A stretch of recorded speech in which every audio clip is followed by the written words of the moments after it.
revolting again. The power structure. The American power structure? No. The French power structure? No. The English power structure? No. Then what power structure? An international Western power structure. You know, my mother had an expression, out of everything terrible, something good will come if you look hard enough for it. I think this presents us with some significant opportunities to make some real changes. You know, we are at an inflection point, I believe, in the world economy. Not just the world economy, in the world. It occurs every 3 or 4 generations.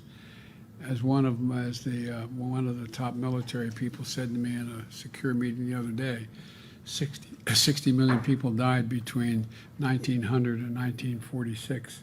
And since then, we established a liberal world order, and that hadn't happened in a long while. A lot of people died, but nowhere near the chaos. And now is a time when things are shifting. There's going to be a new world order out there. There's going to be a new world order out there. And we've got to lead it. We've got to unite the rest of the free world in doing it. So anyway, I'm going to hush up, Mary, fire away. The COVID-19 crisis has shown us that our old systems are not fit anymore for the 21st century. It has laid bare the fundamental lack of social cohesion, fairness, inclusion, and equality. In short, we need a great reset.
This is an historic moment. We have in this past year made great progress in ending the long era of conflict and Cold War. We have before us the opportunity to forge for ourselves and for future generations a new world order, a world where the rule of law, not the law of the jungle, governs the conduct of nations. When we are successful, and we will be, we have a real chance at this new world order, an order in which a credible United Nations can use its peacekeeping role to fulfill the promise and vision of the UN's founders. The U.S. presidential motorcade arrives at the United Nations, passing the ever-present groups of demonstrators assembled on the other side of the road. A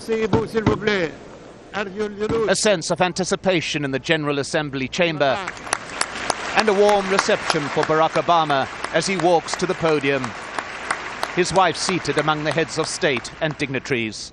The time has come for the world to move in a new direction. We must embrace a new era of engagement based on mutual interest and mutual respect, and our work must begin now. And the president outlined his vision of a new world order, in which the U.S. would participate fully, one rooted on 4 basic principles: non-proliferation and disarmament, the promotion of peace and security, the preservation of our planet, and a global economy that advances opportunity for all people. Among the speakers that followed the U.S. president, the leader of Libya, Muammar Gaddafi, speaking at the UN for the first time after 40 years in power. And waiving the UN Charter, he called for an end to any permanent membership of the Security Council, arguing that small nations should have the same rights as the big. It was a speech that lasted well over an hour and covered subjects ranging from jet lag to political assassinations. And then the assassination or the killing of Kennedy in 63 or 62. The President of the United States of America. Why? We want to know who killed him. Somebody who by the name of Lee Harvey, and then another Jack Ruby killed Lee Harvey. Why did he kill him? Earlier, the UN Secretary General had opened proceedings, sticking to his allotted time, calling for international unity. If ever there were a time to act in a spirit of renewed multilateralism, a moment to create a United Nations of genuine collective action, it is now.